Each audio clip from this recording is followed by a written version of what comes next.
The large circular room fell silent as Commander Kelvor stepped up to the viewing platform. The blue light from below cast eerie shadows across his scaled face. 12 members of the Zorthian High Council stared at him, their 4 eyes blinking in unison. "Speak, Commander," said High Elder Zixara. "What have your ships found that demands our immediate attention?" Kelvor touched the control panel on his wrist. A holographic image of a blue and green planet appeared in the center of the room. "This planet, from the system humans call Solar, has shown unusual activity," said Kelvor. "Our ships detected radio signals increasing in strength and complexity over just a few of their centuries." Elder Mirdak laughed, a harsh clicking sound. "Another primitive world discovering basic technology. How is this worth our time?" Kelvor zoomed in on cities, highways, and satellites. "They call themselves humans. They've gone from simple tools to space exploration in a tiny fraction of the time it took our ancestors." Supreme Leader Vexorn leaned forward. "Do they have faster-than-light travel? Planet-destroying weapons? Neural network technology?" "No, Supreme Leader," admitted Kelvor. "But their rate of advancement is." "Irrelevant," interrupted Vexorn. "This planet appears rich in minerals and water. Our empire needs these resources." Kelvor tried again. "I urge caution. These humans show remarkable adaptability. They create solutions with limited tools. They—" "Enough," said Vexorn. "Your concern is noted but unnecessary. Prepare a small military force. We will establish mining colonies and processing stations." "A small force?" asked Kelvor. "I recommend at least 3 battle fleets." The council chamber filled with laughter. 3 battle fleets for primitives who haven't left their own solar system. Elder Mirdak shook his head. "1 battle group will be more than enough." As the council members filed out, Vexorn approached Kelvor. "You seem troubled." The Zorthian scout ship hummed quietly as it landed in the Arizona desert. The vessel's cloaking field bent light around it, making it invisible to human eyes and radar. Commander Raznik checked the external sensors one last time. "Atmosphere is breathable with our filters," he told his team of 5 scouts. "Gravity slightly lower than home. Temperature acceptable." Lieutenant Vorlak looked at the data on his wrist screen. "Nearest human settlement is 12 kilometers north. Small population. They call it Miller's Crossing." Raznik nodded. "Remember your orders. Observe only. We need to assess their military capabilities before the main fleet arrives." The team activated their personal cloaking fields and moved out. The desert heat rose from the ground in waves as they walked toward the human town. After an hour, they reached a small building beside a dusty road. A sign read, "Gary's Auto Repair." "Look," whispered Vorlak, "a human working on their primitive vehicles." Behind the building, a man in his 50s worked on an old truck. Its engine parts lay scattered on a blue tarp. The man wiped sweat from his forehead and studied a broken piece.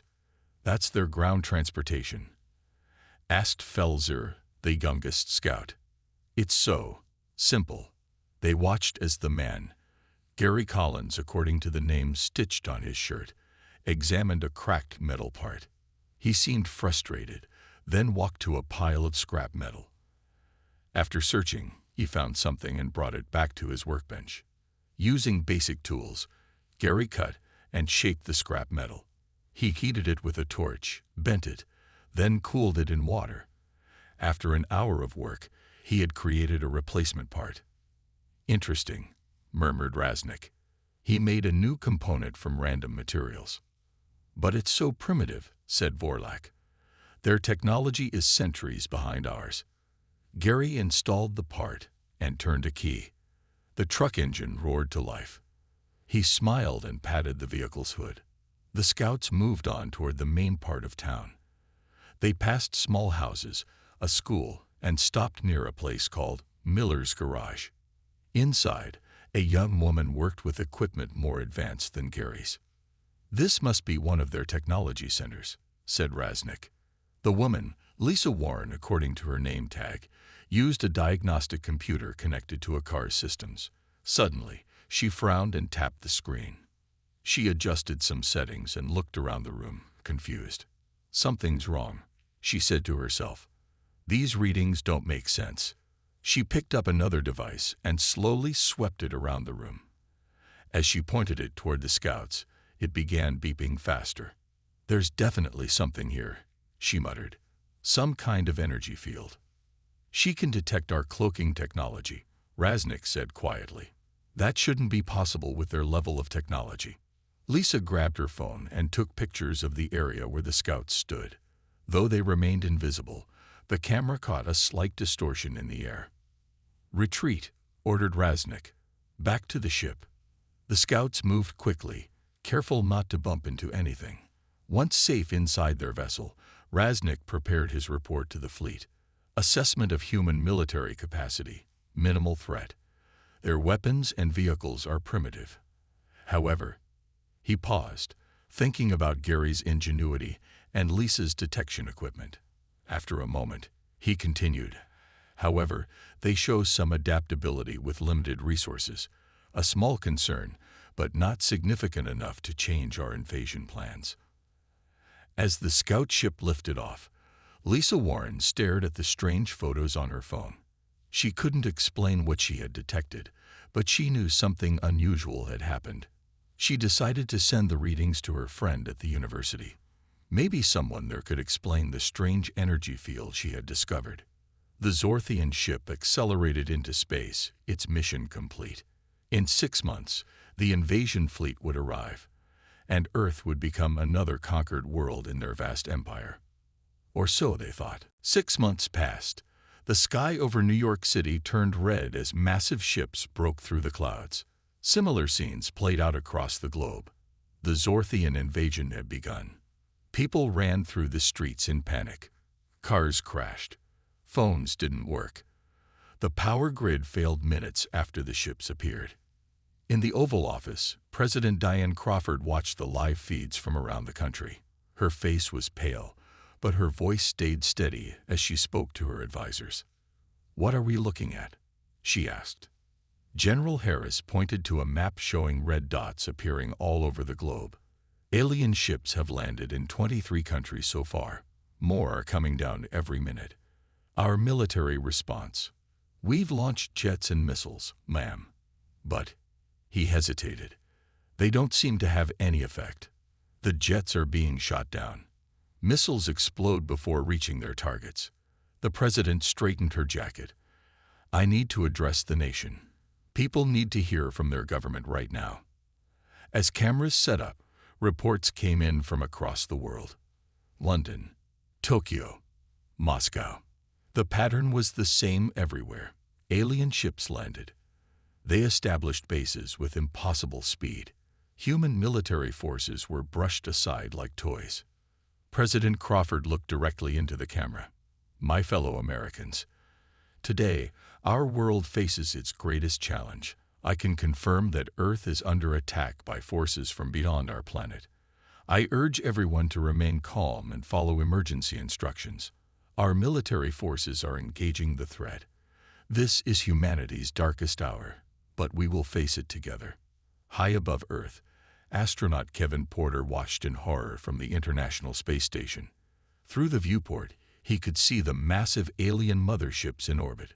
Smaller craft streamed toward Earth's surface. He quickly set up cameras to record the ship's movements and positions. If he could track their patterns, maybe it would help people on the ground. Houston, this is ISS, he called into his radio. Are you receiving my transmissions? Static answered him. Then, a broken voice came through. Receiving. Partial data. Keep sending. Kevin worked frantically, gathering all the information he could. I'll keep broadcasting until you tell me to stop. In rural Montana, former Marine Jack Summers watched the news until the television went dark. He'd seen enough. He went to his garage and pulled out a locked chest. Inside were his old service weapons and gear. His neighbor Bill ran over. Jack, you seeing this? They're saying aliens are attacking. Jack checked his rifle. Round up everyone in the area. Bring them to the community hall. Anyone with hunting rifles, military experience, or medical training is especially important. You think we can fight these things? Bill asked, his voice shaking. I think we've got no choice, Jack replied. Get moving. By nightfall, 37 people had gathered in the small community hall. Jack stood before them, calm and focused. The aliens have hit major cities and military bases first. They'll get to smaller communities like ours later. That gives us time to prepare. A woman raised her hand. Prepare how? They've got spaceships. We've got hunting rifles. Jack nodded. They have better technology, but we have home field advantage. We know this land. Every hill, every cave, every river. And if there's one thing I learned in the Marines, it's that superior firepower doesn't always win. He spread a local map on the table.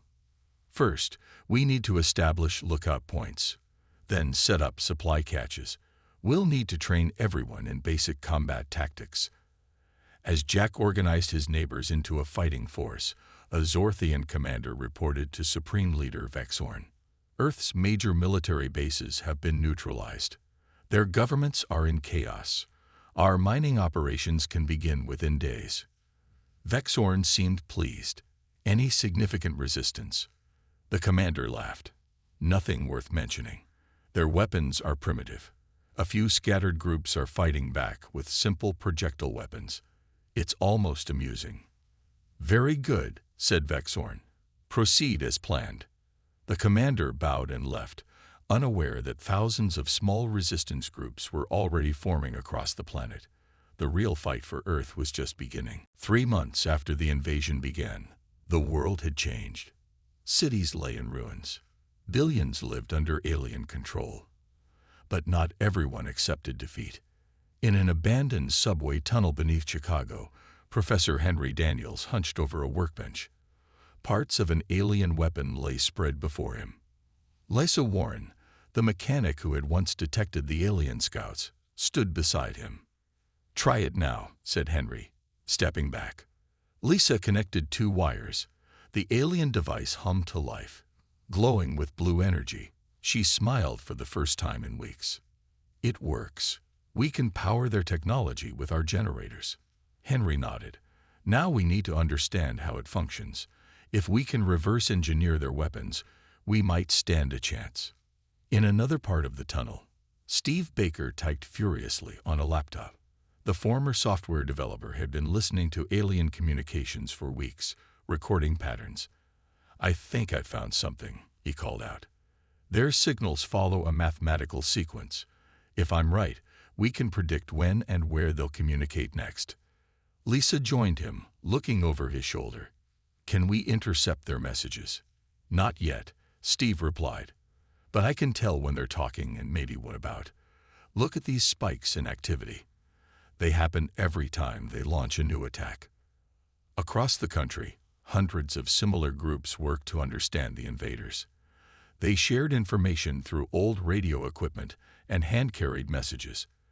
The Zorthians controlled all modern communications, but humans adapted, using technologies the aliens considered obsolete. In Montana, Jack Summers and his resistance fighters watched a Zorthian patrol from their forest hideout. Over months of observation, they had learned the aliens' routines. They always follow the same path, Jack whispered to his team. They think we're too primitive to notice patterns. Bill passed out homemade bombs. These are filled with the fuel mixture Lisa's group told us about. Should burn right through their armor. Jack nodded. Remember the plan. We hit them fast, grab what weapons we can, and disappear. No heroes today. The Zorthian patrol moved through the forest, unaware they were being watched. Their scanners designed for high technology missed the simple traps set by humans. Jack gave the signal. The forest erupted in explosions and gunfire. The surprised aliens fought back, but the humans attacked from multiple directions, then vanished into the trees. When it was over, the patrol lay defeated, and the humans carried away alien weapons and technology. In the main Zorthian base, Commander Kelvor reviewed disturbing reports from across the planet. Human resistance was growing stronger. They were adapting too quickly. He entered Supreme Leader Vexorn's chamber and bowed. "Supreme Leader, I must report a concerning trend." Vexorn looked annoyed. "What is it now, Kelvor?" "The humans are learning to use our technology. 3 patrols were ambushed this week alone. The humans took weapons and equipment. Primitive apes playing with tools they don't understand," Vexorn dismissed. "With respect, they do seem to understand. Reports indicate they've already modified some of our weapons to work with their power sources." Vexorn frowned. "Impossible. It took the Khorne nearly 50 years to adapt our technology, and they were far more advanced than humans." "That's what makes humans different," Kelvor insisted. "They adapt faster than any species we've encountered. I warned the Council about this before the invasion." "Enough." Vexorn slammed his fist down. "I will not have my authority questioned. Double the patrols. Increase punishments for human resistance. They will break like all the others." Kelvor bowed and left, knowing his warnings would again go unheeded. But as he walked through the base, he wondered if the mighty Zorthian Empire had finally met its match. In Chicago, Professor Daniels made a breakthrough. "Lisa, look at this," he called excitedly. "The alien weapons aren't just physical technology. They're connected to some kind of network. I think it might be how they communicate with each other." Lisa's eyes widened. "If we could disrupt that network, we might just have found their weakness," Henry finished. 6 months into the invasion, the tide began to turn. Across the globe, humans shared knowledge through old radio systems. What one group learned, all groups learned. In a hidden laboratory beneath Detroit, Lisa Warren looked at her latest creation with pride. What started as modified alien technology had evolved into something new. A shield generator that could block Zorthian weapons. "Let's test it again," she said to her team. A captured alien weapon fired at the shield. The energy blast hit the blue field and dissipated. The shield held steady. "It works," shouted one of the engineers. "How long can it last?" "About 15 minutes on a full charge," Lisa replied. "Not long, but enough to get close to their positions." She turned to a radio operator. "Send the designs to all resistance hubs. Tell them we need to build as many as possible for the next phase." The radio operator nodded and began transmitting the shield plans using old Morse code. The Zorthians didn't monitor such primitive communication methods. In Chicago, Steve Baker's computer skills had paid off. He had created a secure communication network using old landlines and radio frequencies. Resistance groups could now coordinate attacks across entire regions. "I've got Jack Summers from Montana on the line," his assistant called. Steve picked up the receiver. Jack hit Steve. "Did you receive the shield specs?" "Already building them," Jack replied. "My team ambushed another patrol yesterday. We're getting better at taking them down." "The big push is coming soon," Steve said. Professor Daniels made a huge discovery about their neural network. Meanwhile, Professor Daniels worked day and night in his lab. The professor had discovered that all Zorthian technology linked to a central command system. Their weapons, vehicles, and even their armor connected to this network. The neural network is their greatest strength and their greatest weakness, he explained to Lisa when she visited. "If we disrupt it, we can disable their technology." Lisa studied his diagrams. "How do we disrupt something so advanced?" "With this." Henry held up a small device. "It's an electromagnetic pulse generator, specifically calibrated to their network frequency. It won't affect our equipment, only theirs." Lisa's eyes widened. "How big is the range?" "Only about 100 meters right now. But if we could build a larger version, we could knock out entire Zorthian bases," Lisa finished. In the main Zorthian command center, Supreme Leader Vexorn faced a crisis. Reports of defeated patrols and lost outposts came in daily. Humans had somehow developed shields against Zorthian weapons. They struck quickly and disappeared before reinforcements arrived. "This is unacceptable," Vexorn shouted at his commanders. "How are these primitives defeating our advanced forces?" Commander Kelvor stepped forward. They learn and adapt faster than we anticipated. They've studied our technology and found ways to counter it. Impossible, said another commander. No species has ever reversed our technology so quickly.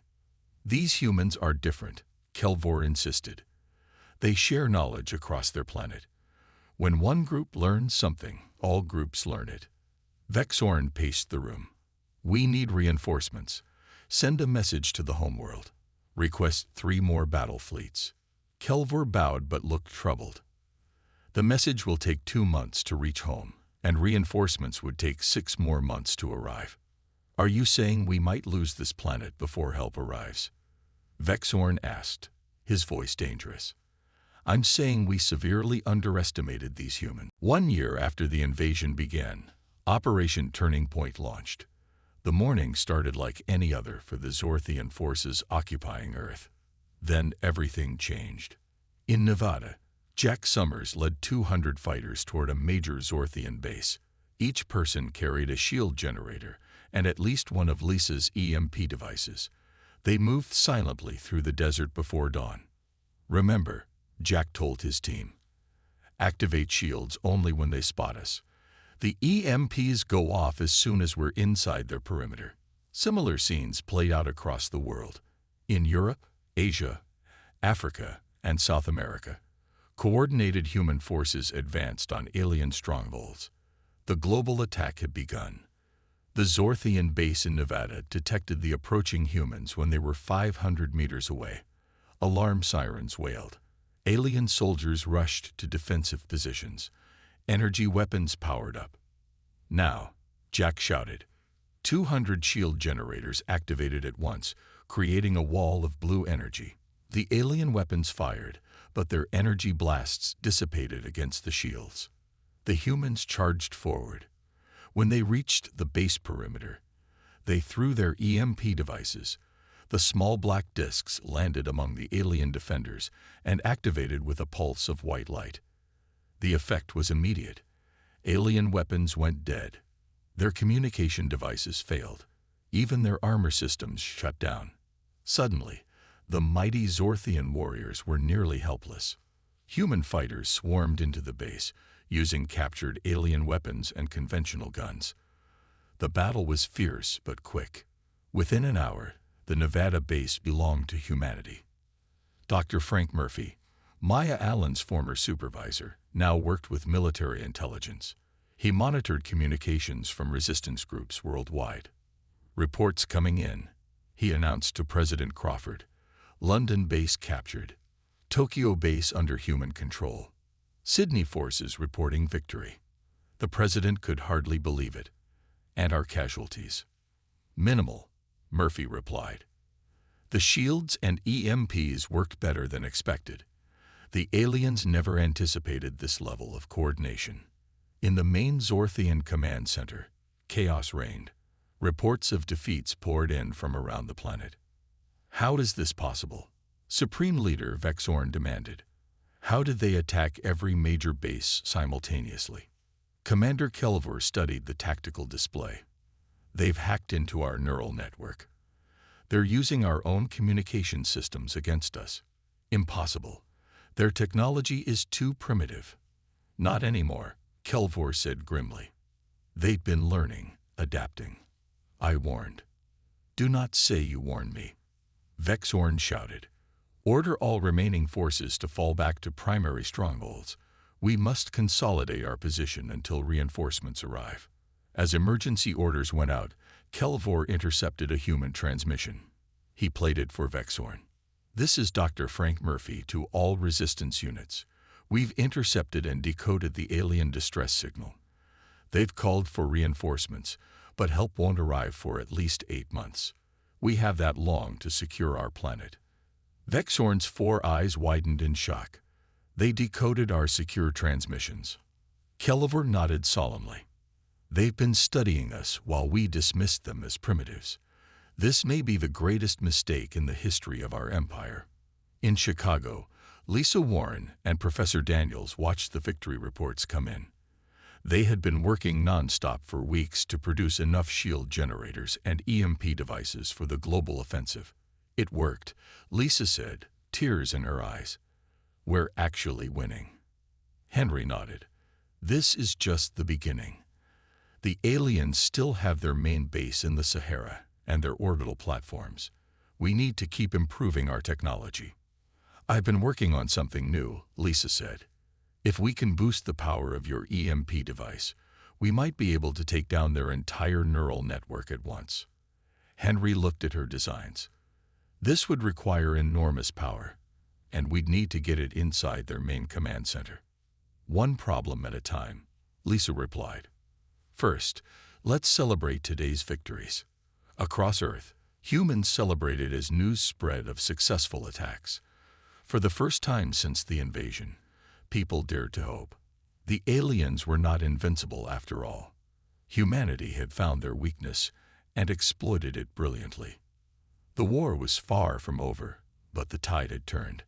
The hunters had become the hunted. The Zorthian forces retreated to their main Earth base in the Sahara Desert. A massive shield dome protected it from air attacks. Thousands of alien soldiers and their most advanced weapons guarded the perimeter. This was their final stronghold on Earth's surface.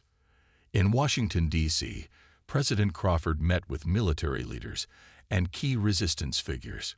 Kevin Porter, the astronaut who had observed the initial invasion from space, was now back on Earth. He stood beside a large map pointing to the alien base. Their main command ship hovers directly above the Sahara base, Kevin explained. It controls all remaining Zorthian forces on Earth. If we take out that ship and the base, we win. How do we get past their defenses? General Harris asked. That shield dome is impenetrable to our weapons. Lisa Warren stepped forward. Professor Daniels and I have developed a new device. It's a neural network disruptor that could shut down all their systems at once. The problem, Professor Daniels added, is that it must be activated inside their command ship to affect their entire network. The room fell silent. Getting into the heavily guarded command ship seemed impossible. I can do it, Kevin said. I studied their ships more than anyone.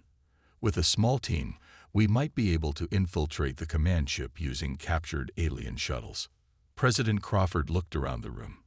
This is our one chance to end this war before their reinforcements arrive. I'm authorizing Operation Final Push. For the next 2 weeks, humans prepared for the largest battle of the war. Resistance fighters from around the world gathered in Africa. They'd brought captured alien weapons, shield generators, and EMP devices. Everyone knew the stakes. Jack Summers trained with Kevin's infiltration team. They practiced in a mock-up of an alien shuttle, learning to operate the controls. The hard part isn't flying the shuttle, Kevin explained. It's convincing their systems were friendly. We need to transmit the right codes at exactly the right time. Jack nodded. And if we're detected? Then we fight our way to the central control room, Kevin said simply. No matter what happens, the neural network disruptor must reach the core. On the day of the attack, 100,000 human fighters surrounded the Sahara base. They'd waited just beyond the range of alien sensors. In the sky above, clouds concealed their air support. Inside an alien shuttle hidden in a canyon, Kevin's team made final preparations. The neural network disruptor, the size of a backpack, was secured to Lisa's special carrier. Remember, Kevin told his team, we'll have approximately 12 minutes from the time the ground attack begins until we must reach the command ship. After that, their systems will lock down completely.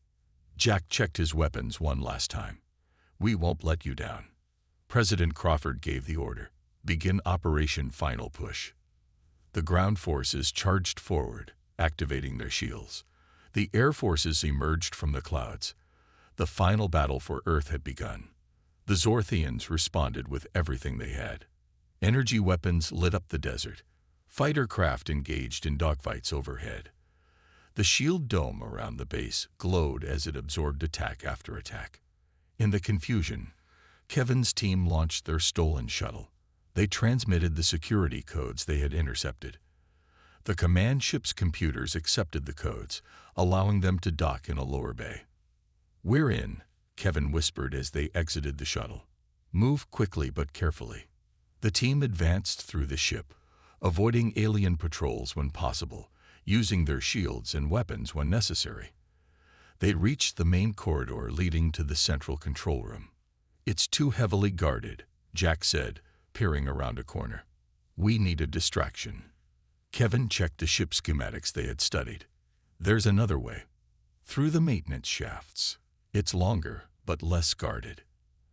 As they changed course, an alarm sounded.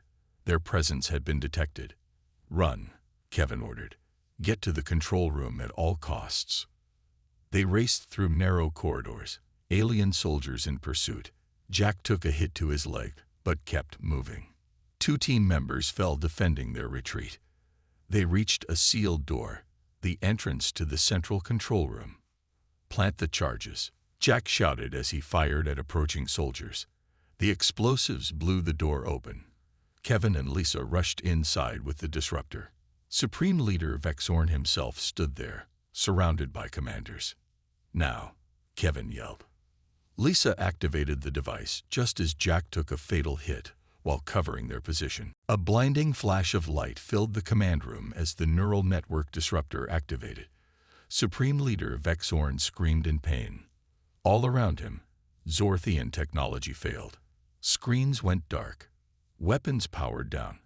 The neural connections that linked all Zorthian systems collapsed at once. Kevin grabbed Lisa's arm. "We need to get out now." They ran from the control room, stepping over the body of Jack Summers. His sacrifice had given them the precious seconds needed to activate the device. Now, all across Earth and in orbit, Zorthian systems were failing. On the ground below, human forces watched in amazement as the shield dome around the Sahara base flickered and died. The massive command ship above began to drift, its engines offline. The remaining alien soldiers, cut off from their command network, fought in confusion. President Crawford received the news in the mobile command center. The neural disruptor worked. All alien systems are down. General Harris studied the battlefield reports. "Our forces are overrunning their positions everywhere. The Zorthians have lost their technological advantage." "What about the infiltration team?" the president asked. "We lost contact after they entered the command ship," the general replied grimly. "We don't know if any survived." 3 days later, the fighting ended. The Zorthian forces on Earth had surrendered or been defeated. The command ship, now under human control, sat damaged but intact in the desert. Kevin Porter and Lisa Warren had survived, rescued by human forces who stormed the ship. In a secure room beneath the White House, Commander Kelver sat across from Dr. Frank Murphy. The alien commander was now the highest-ranking Zorthian prisoner. "I tried to warn them," Kelvor said. "I saw what humans were capable of from the beginning." Dr. Murphy nodded. "Why didn't your leaders listen?" "Arrogance. In 9,000 years of conquering worlds, we never faced a species that could adapt so quickly. Most take generations to understand new technology. Humans did it in months." Murphy leaned forward.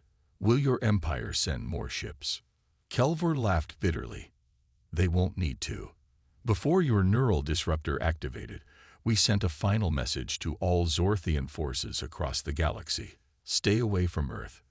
The humans are too dangerous." 3 years later, the world had changed dramatically. Lisa Warren now led the Global Technology Integration Department.